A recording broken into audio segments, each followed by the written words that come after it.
This ABC 15 Flash Briefing is sponsored by Sanderson Ford. Straight up.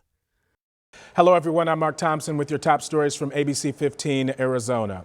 Today, one of the busiest travel days of the year as lots of people head home after a long holiday weekend. Pretty much all airports are expected to pick up throughout the day. Now, if you are flying, AAA says that you should arrive at least 2 hours early to account for extra long TSA lines. And if you're hitting the road, leave as early as possible. The busiest times will be from 1 until 7. Well, the number of positive COVID-19 cases, they continue to rise. More than 3,500 new cases were reported on Saturday. And Arizona is one of the leading states in deaths this month. While this is concerning on its own, ABC 15's health insider Shad Marvasti telling us that those numbers are expected to rise even further in the next few weeks because of holiday travel. Expect in about 10 to 14 days from now to see the numbers edge up, probably anywhere between maybe 2,000 or 3,000 more cases per day. And Marvasti tells us that the best way to stop the spike is to wear a mask, get vaccinated, and get a test and stay home if you feel ill.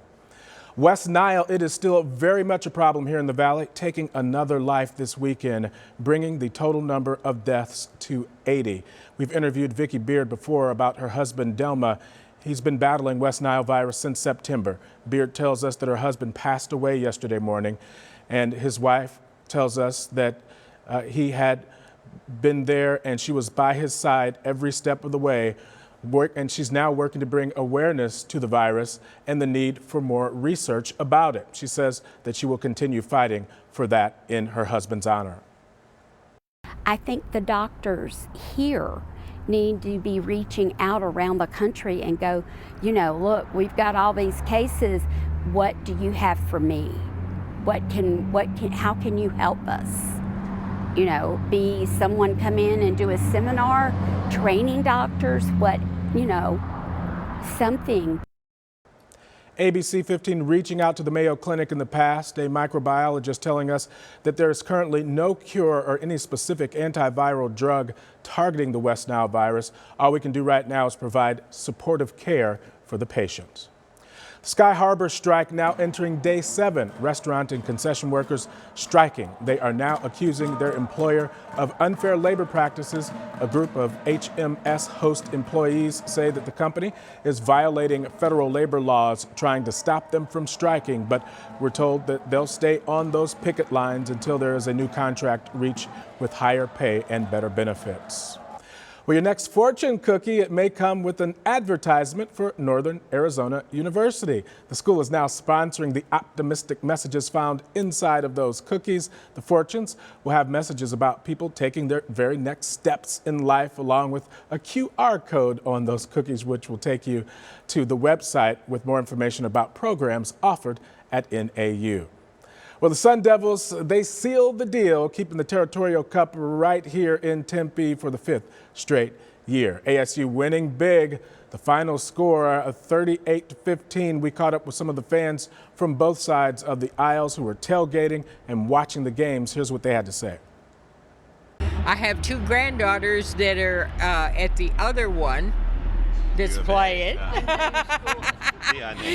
I wore my sons, but my granddaughter looks at me and she goes, "You're a traitor, Grandma." Fun family rivalry. We're a house divided, which is great. And so we're just having a great time. Strong words against Grandma there. Wow.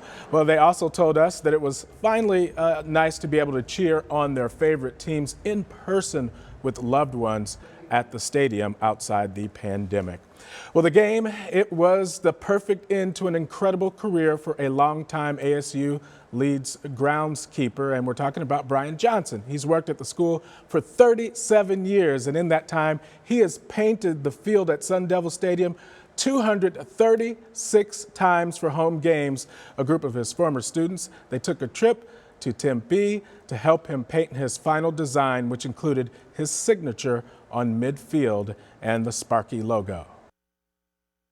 Happy Sunday. I'm Nohelani Graff with your most accurate forecast. A chilly start to the day in the 40s and 50s and staying that way through the 10 o'clock hour. Then we cross over into the mid 60s. By 11, still in the 60s, and then the 70s show up at noon. If you're going to be putting up those holiday decorations and lights today, great day to do it because it'll be sunny, dry, and clear skies. At noon, we start crossing over into the 70s, but we will warm into the 80s later this afternoon, right around 4 o'clock. But our time in the 80s will be short-lived. 80 is that forecast high here in the valley. We'll also see 80s in Casa Grande, Gila Bend, and Yuma. Upper 70s through the lower Colorado River Valley. Upper 60s across the central portion of the state, and north of the rim we're in the upper 50s for today. 58 in Flagstaff. The 80s will stick around through the middle of next week here in the valley, and then the 70s return by Thursday through next weekend.